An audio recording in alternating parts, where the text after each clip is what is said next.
And we are live. Welcome everyone to our Learning While Growing program. My name is Armando from New Jersey Climate Save. And on the other side of the screen, we have... I am Gigi with Middle Georgia Health Save and the founder of Making Vegans. And we are going live today from YouTube.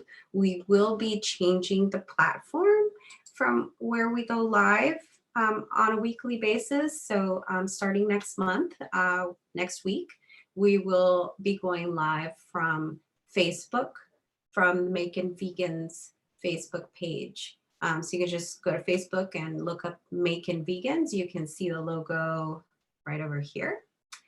So just look them up on Facebook, and we will be live at the same time, same day, Wednesday at 5.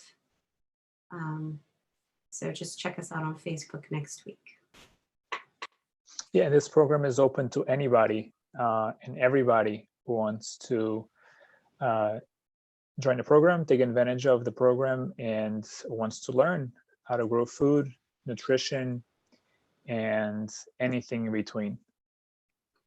That's right. And remember too that we are here to help you with resources as well. So if you need some instructional or informational materials on gardening, informational materials on plant-based nutrition, we still have seeds we're giving out. It's not too late to get those seeds planted.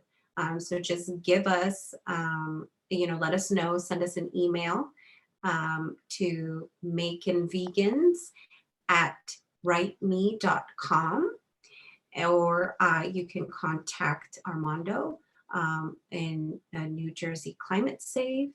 You can send him a message on Facebook or Instagram.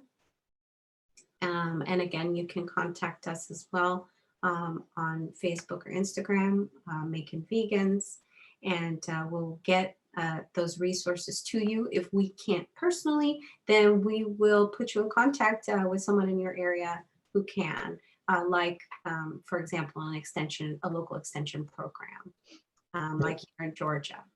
We are partnering with the Bibb County Extension Program, the Master Gardeners, and that was where we got the majority of our seeds that we are able to give out to you all. Right, yeah, it's still not too late to start planting, especially here in New Jersey. It's still a little bit cold. I have not started planting anything. I did start seeding the pots, and they're staying indoors. I have been bringing them outside to starting to get used to the weather, cold, wind, and also to get them a little bit stronger. Being in the elements will make them stronger compared to just keeping them indoors. Because, and why don't we want to keep them outdoors yet, is because there's still nights that's very cold still. And I'll give you an example. Two of my neighbors from each side of the house, they have purchased tomato plants, tomato peppers, and a few more from the store. They were relatively big plants. They were ready to be in the soil. But we had a night that was probably 30 degrees or less Fahrenheit, and it completely killed all the plants. I go back to work though, honey. Excuse me, this is what happens when you go live from home, right? Oh my God, I'm sorry. I'm so sorry. I'll call you back. Okay, my children are back. So yeah, that's the reason why we don't want to bring our plants outside when there's still chances of frost during at night, because it will kill your plants, and then all your hard work to keep them alive will go to waste, and you'll have to start all over again. So yeah, we still encourage you in areas that still gets really cold at night. Even though our frost date was April 25th, if it hasn't gotten changed, that's just an estimate. So you just got to play it by ear and just be aware of the weather. Yeah. I was not cautious myself, but I do live in a much warmer climate. So I did, I mean, I put the seeds not directly into the ground, but I put them in little peat pots, and, but I have kept them outside.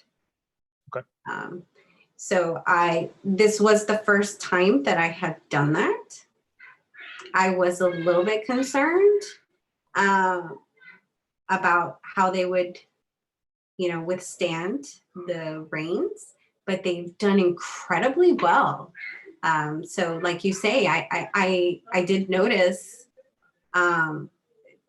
that they are like the stems seem to be thicker, maybe a little bit than when I used to start them indoors. They seem to be thicker. Like I was looking at one and I thought, that plant doesn't usually come out that thick. It's usually like super thin. It was the chives when they first come out. They're usually super thin little, but these look very thick. Thicker than I remember when Yeah. So Yeah. It's been raining a lot down here in Georgia, and it's been pretty windy. So they have been going through it, and they've been surviving, and they're doing really well, and I'm happily surprised by that. Yeah, they do adapt. Just like anything else, they do adapt to the conditions. So that's one of the ways they can adapt in order to sustain the wind. They become thicker. The stems become thicker, so they don't break with the stronger winds. But when they are inside, they don't have to adapt to almost anything. And it also another thing they want to mention is the sun. So when these plants are inside, they don't really get direct sunlight or the direct UV rays. So when you bring them outside, they're more likely to get burnt from the sun. So you have to keep them in the shade for a few days, and then eventually transition them to the soil. However, if you have a place in the soil where you're going to plant them and it doesn't get any shade, put something on top to give it some shade, at least during the stronger times of the day where the sun is the strongest, probably between 11 and 4. So it can give them some protection from the sun so they don't get burnt and die. That's good advice. But we do have seeds. We still have seeds. I want to get in contact with more people around my area so I can give them some seeds so they can start planting some food, and we can start seeing some things coming up off the ground. I did plant, actually I got to send you a picture. I planted a pollinator garden in a pot that's near my street. I just took the executive decision to take care of that pot. And we put a sign just to make sure nobody destroyed it. And there's a few things that are already starting to come up. So yeah. That's awesome. Yeah, we have a project we are going to be starting as well this year, which is to plant a pollinator garden at a recreation center here. So that is one thing we're excited about too, to get those pollinators out, give them a place to eat and thrive. We want our bees and our butterflies to be around as long as possible. But I'm excited about it. This is the first time I've done something like this. So I'm excited. Obviously we're going to be planting local plants, local to the state of Georgia. This is a project that we are doing in collaboration with the Master Gardener volunteer program of the UGA Extension. But it's going to be exciting. We are going to be getting rid of some invasives, non-natives that we have there, and replacing them with some native species that will be, beneficial to our pollinators. Yeah, absolutely. I think it's very important what you're saying, that we shouldn't only just plant stuff, but we should plant things that are native to our areas, not only because it will benefit the lives of the animals that need those plants, right? But it saves you time, because if you're planting something in your area that it doesn't grow there, or you're just pretty much wasting your time when you can be planting things that will survive in your area, and you will provide conditions, whether it is habitats for animals, whether it is insects or rodents or anything like that, and food, right? There's things that will provide food in my area that it will not do any good use in your area, that maybe it's an invasive in your area and it's not on mine because the weather conditions are different. So it's important that we grow the plants that are neighbor to our areas. But we also have staples, for example, tomatoes and cucumbers and different herbs that pretty much can grow anywhere, and that you can use them to eat. So, and they're easy also to grow. Tomatoes is a very easy plant to grow. So those are some of the staples that we encourage our listeners and viewers to start growing, and they can be grown indoors and outdoors. Something like cucumbers may be a little hard to grow indoors because they creep a lot. So, but tomatoes, to a certain extent, they can be grown indoors in a very, very high, very, very sunny area. Right. But herbs, like you mentioned, those can be grown anywhere. Yeah, herbs are great to grow indoors for sure, if you have limited space. And it's also, you mentioned that it's not only you growing food for yourself, but eventually these plants will flower, and you are providing food for different insects, different bees, which will pollinate other food that we will eat. And they also provide food for other animals. So, birds, for example, will eat those insects. And if those insects don't survive, then the birds won't have anything to eat. Or the seeds that those plants will drop on the ground, the birds will eat them. And you're providing food for these birds that are native to you to continue their life cycle. That's right. And that's why it's important too to keep as many native plants as possible. And this really only becomes an issue, not so much when we're talking about vegetable gardening, but more so when we're talking about maybe more like creative, like landscaping is really where you see more of people planting things that are not necessarily native, and that may, later become an invasive plant in the area. But like you mentioned, I mean, it's best to go with the native plants because you have less maintenance, because they are from the area. So, they're adjusted to the climate. There's not as much work involved if you are planting native plants. Right. Yeah. But we did, on this week's video, we shared with everyone, you received the box with some supplies and with the vertical gardening sheets. Yes. We mentioned it a little bit, but I want you to share, because Candace and I, and unfortunately Candace from Secondhand Soil was unable to be here with us today, but she hopefully will join us again next week. But she and I were able to use ours. We put them up outdoors a few weeks back, but Armando, my box. You had mentioned to me that you were not going to do that just yet. Yeah, so my box is still inside the house. It's still really cold. It still gets cold here at night, so it'll be dangerous to put anything outside yet. I'm still afraid that it's going to get cold enough, and the past 2 months of keeping my seedlings alive will go to waste. But I have here one of the boxes. So the rest of the box has the vertical garden sheet, but here we have the box with different things that you sent me.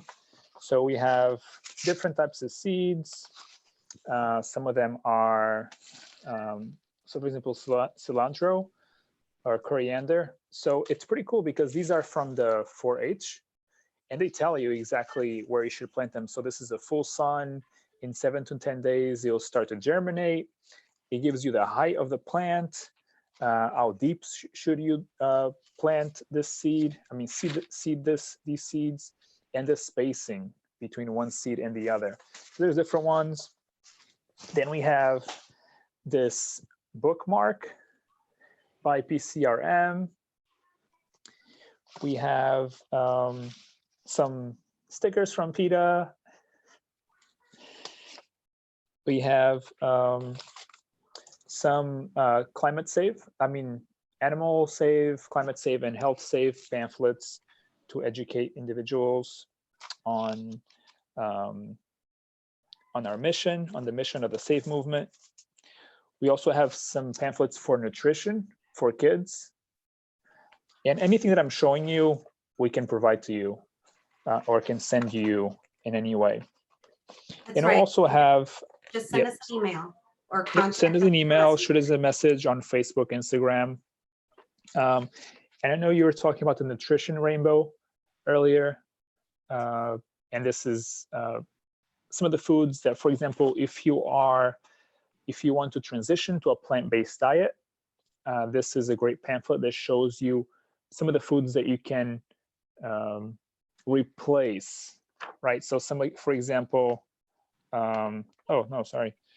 This gives you the different nutrients that that different foods have, right? So for example, red have a lot of antioxidants and it cuts the risk of prostate cancer.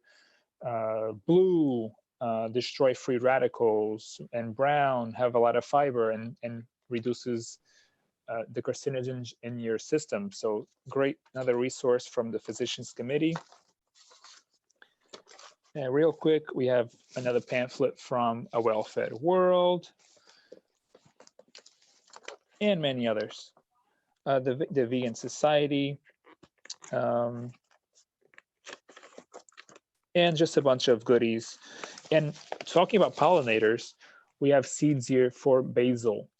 Basil is not only a great herb to put in your pasta, to do pesto, for example, but the flowers are like gold for bees because the bees love the flowers from basil. So basil is an amazing flower, not only to give you some great tasting for your food, but also to keep your pollinators happy. And it's packed full of antioxidants. Basil's really good for keeping your immunity boosted. For sure. And also to keep up your protein intake, a lot of people worry about protein. We also have seeds for beans, a great source of protein, and B vitamins, which I think our next video, wink, wink, maybe talking about B vitamins and how to stay, how to keep your body energized, producing energy, and healthy with the different sources of B vitamins. Yeah, there's you know, when you are on a plant-based vegan diet, there are I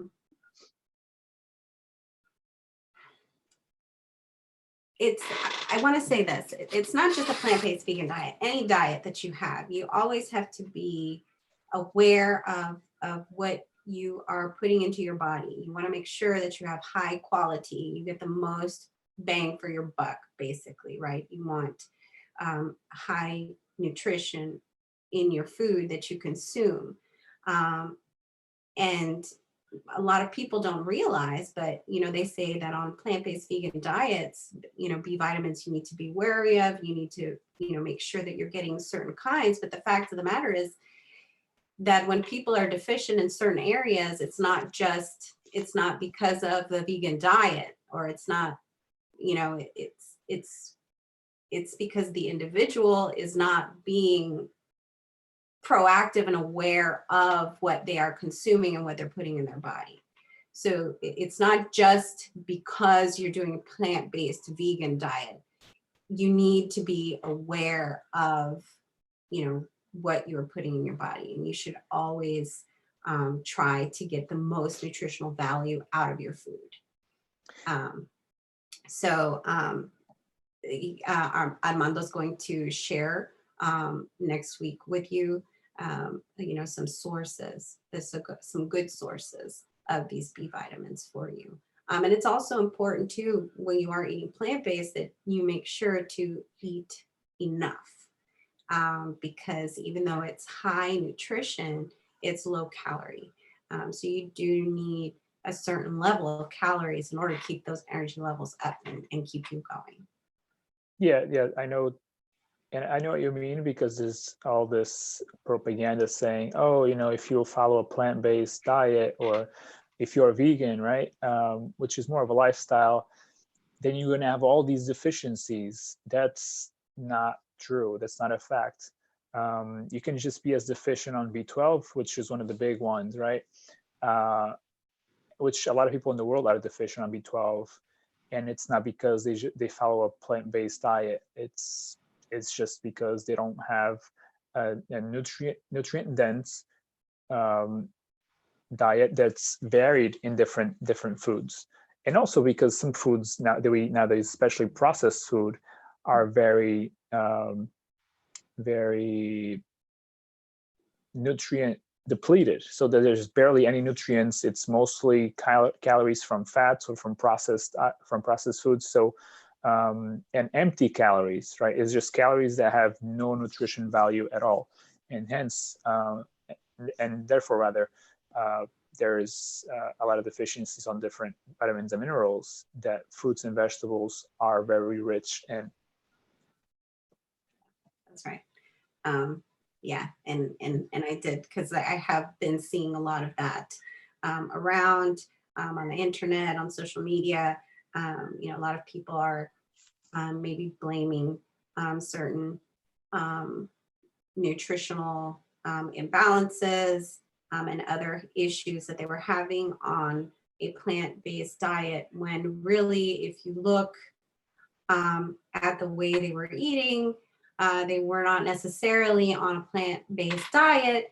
They were on very restrictive diets that, almost eliminated certain, nutrients Right. and things that, Some of the great sources for nutrition advice that we recommend, or at least I recommend, is nutritionfacts.org, nutritionfacts.org. And also the Physicians Committee for Responsible Medicine, PCRM.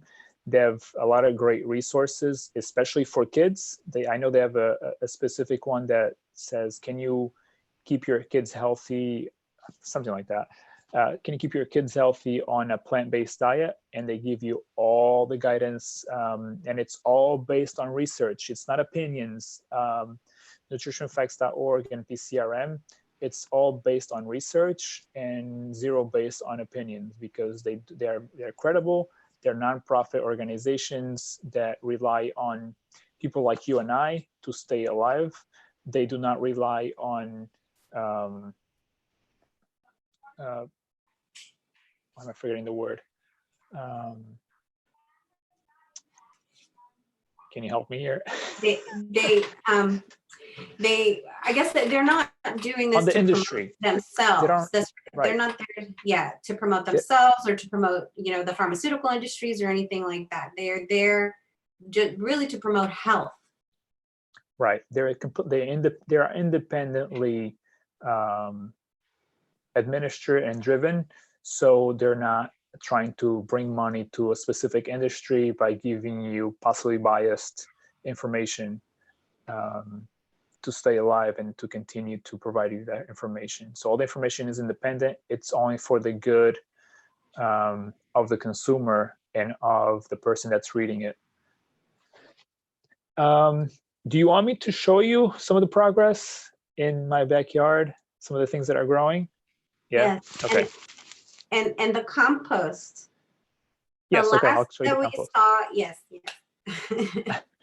Mine is not as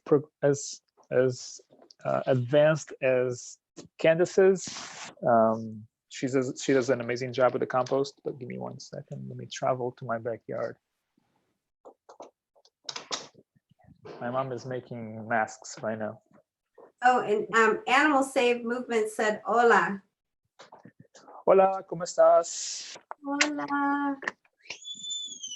All right. Oh, actually, inside the house. Let me show the inside first. My squeaky door. So So here, if you can see, I have indoors still an olive tree, 2 avocado trees. This white one is ginger. I have a few tomato plants, and I think this is a barley one that I threw a barley seed in there and it started to grow. Nice. And these are squash plants. This is a leafy green. I forget the name right now. Tomato again, and I just forget the name of this one. I can't recall right now. And also, I'm still having my seedlings indoors. So here are some of them by the window, still in the pots, but they're trying to get some sunlight right now. And let me show you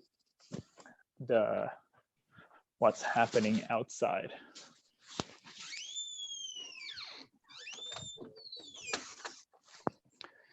So here, if anybody doesn't know, this is borage. This is a edible plant, and the flower is also edible. I have my compost bucket here.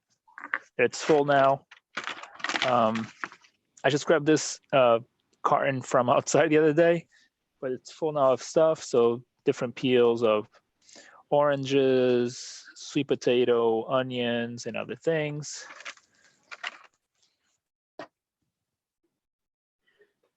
I have lemon balm Nice. here.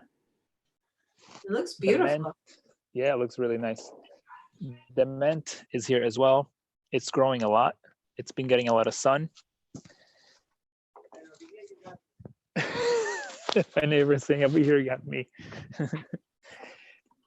I have a fig tree. Can you see the fig tree? I have a fig tree here. It's still, because it's been cold, it's still coming up. I have an apricot tree. And I don't know if you'll be able to see, but it has some fruits. But because of the cold, most of them died. Most of them got frozen. Yeah. Frozen burnt. So a lot of them are dead. And here is my compost pile. I will, since the bucket is full, I will be turning the compost probably this afternoon, and this will aerate it, so it'll bring oxygen to the compost to improve and increase the rate of decay, the rate of breaking it down. And How often do you turn your compost? I would say probably every 2 weeks. Every 2 weeks or so. So you're gonna make sure it stays moist. Yeah. Just to let the bacteria to grow, and obviously, as you know, bacteria grows more in moist environments. Mhm. Same thing, like that's why bacteria grows more quickly in wet foods than in dry foods. That's why dry foods usually last a lot longer, because the bacteria grows more quickly in wet. But I would say probably about 2 weeks. If it's cold, you might have to wait a little bit longer. But for example, what Candace does, she has this pipe that she runs through the middle of the compost, and she blows air into that pipe, and that allows it to aerate that way and get oxygen, so you don't have to turn it. Well, I've been having my children turn the compost on a daily basis. Oh, okay. While they're out of school. It's a good workout. Yeah, that's right. It's one of their physical activities for the day. Yeah. And I was wondering if that was too often. I didn't think about that till now, but You don't have to, because you have to give time for the bacteria to grow. And if you keep changing the environment, you won't give it that time. You won't give the bacteria that time. And yeah. all the fungi and things like that. And I also have here, oh, there's the no. I have raspberry bushes Oh, that nice. grow every year. And as you can see, I don't know if you'll be able to see here, there's the flowers are starting to develop.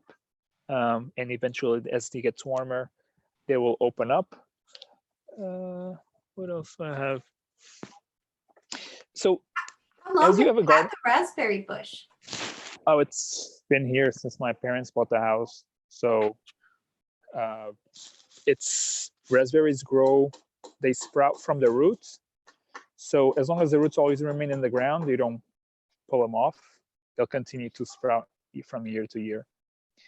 And the amazing thing about having a backyard is that you can, sometimes seeds just grow because they fell there last year. So I'll show you an area where there's like just a bunch of seeds growing. And it's borage also. This is where my borage plant was last year. And if you want to see here, there's a lot of borage seedlings starting to come up. And oh, I'll show you another one. Here is tomatoes.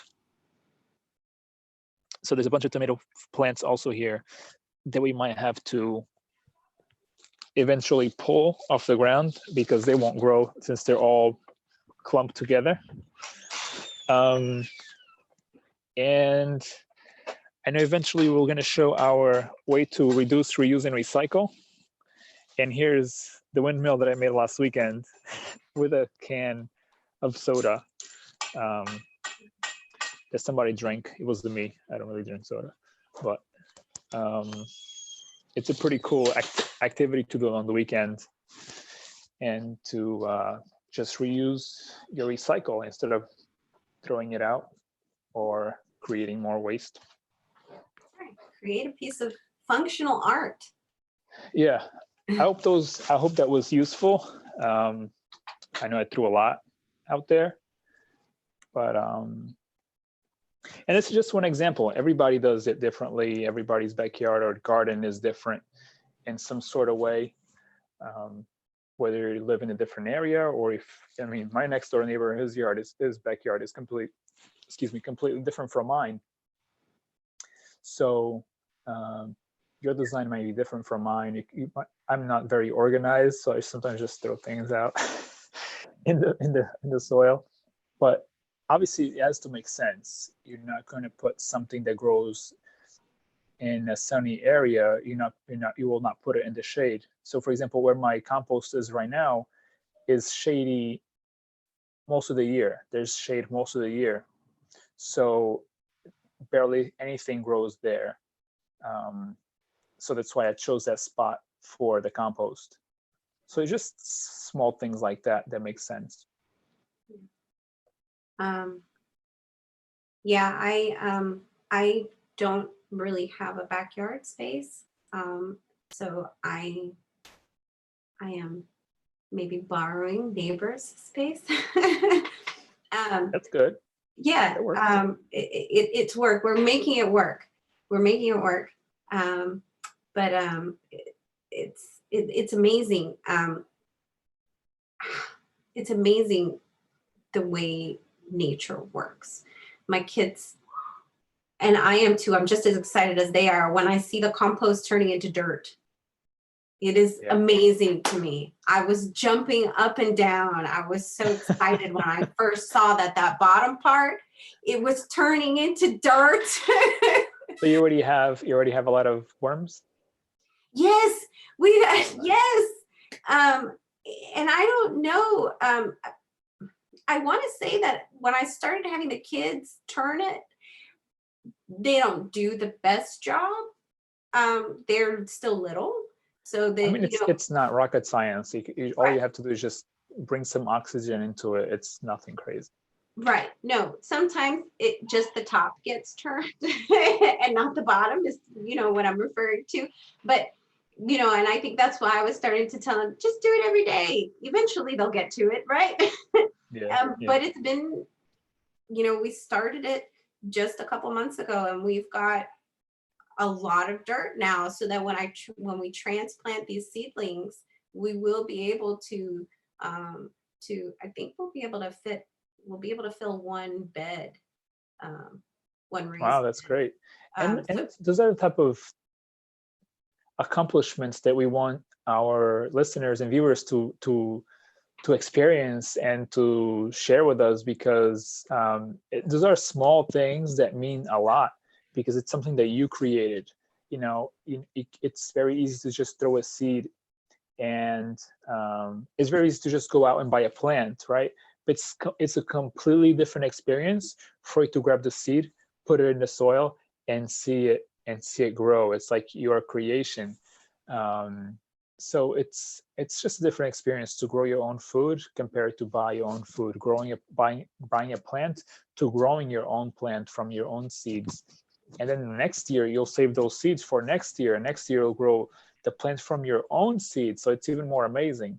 I think that's a lot of people start doing seed collections because it's just a great experience to create your own thing, and to be responsible and to take ownership of growing your own food. It's such a cool feeling. now those seeds from the 4-H club, those were seeds that they had collected and harvest, themselves.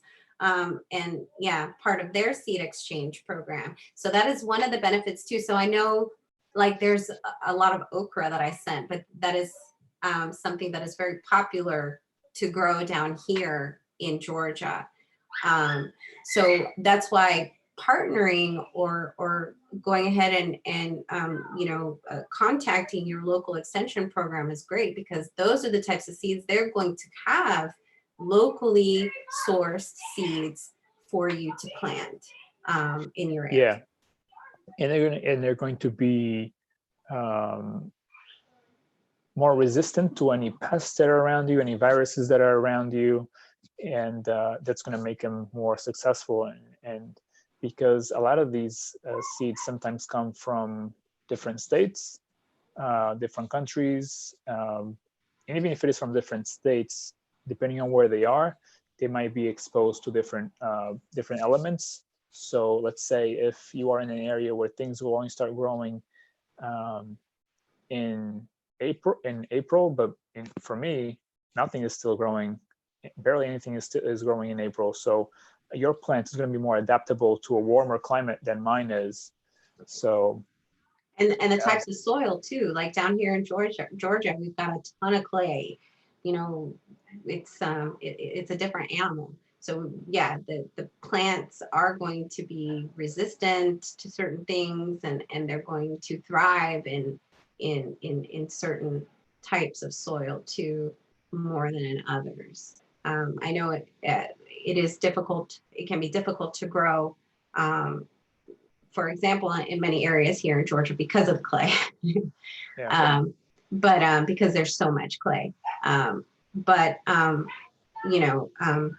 That's why it's good just to go ahead and get, if you can, you contact these organizations. And there are also other gardening programs. I know that in New Jersey, you have many other programs like gardening clubs and organizations of that nature that you can also contact, that they can help you with your own gardening needs or resources. Actually, I was just added to a seed and plant exchange group on Facebook. So there's things like that all over the place that we encourage you to look into and see.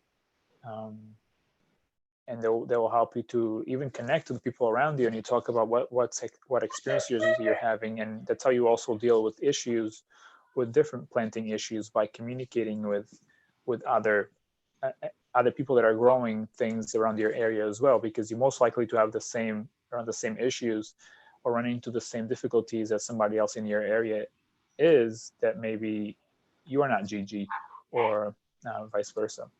Yeah, that's right. Yeah, it is great to have that community support. For sure. Yeah, especially when you're starting out.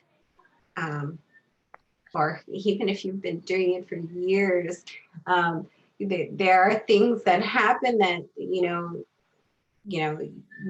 sometimes you just need that other perspective to, oh, this is what I Yeah. need to do. And voila, you have, it's like almost magic. The problem is gone, all thanks to this one person's advice.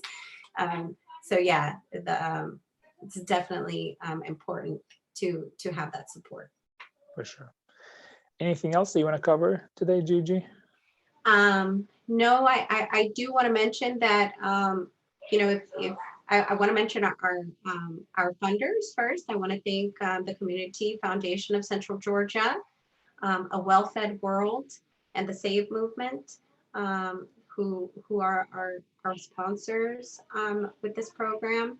I also want to thank our collaborators, New Jersey Climate Save, Secondhand Soil, You Create Macon, Middle Georgia USA Health Save, Augusta Health Save, without whom we would not be able to broadcast this live, and Macon Vegans. I do want to mention that this Friday we are going to be participating locally. We're collaborating with You Create Macon. They will be giving out little packages of some things to do for the kids. This week, the theme is the environment.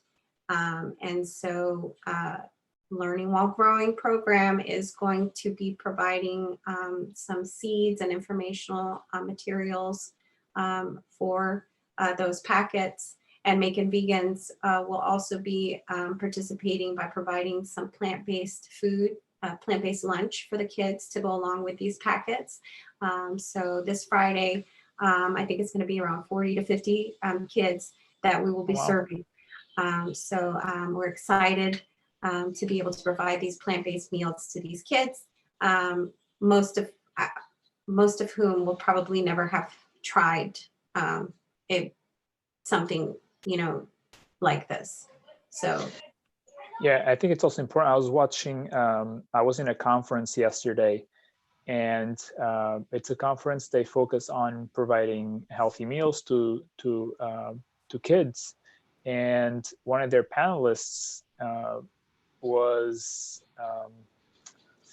I forget his name, but is the founder of Beyond Meat. So it's amazing how these organizations, these national organizations, are finding that a plant-based diet and plant-based foods, even if it could be just literally a plant, or it can be of alternatives to meat that are good for everybody, and they will be they're more helpful for the environment, and they don't have a smaller or decreased nutrition value as people think.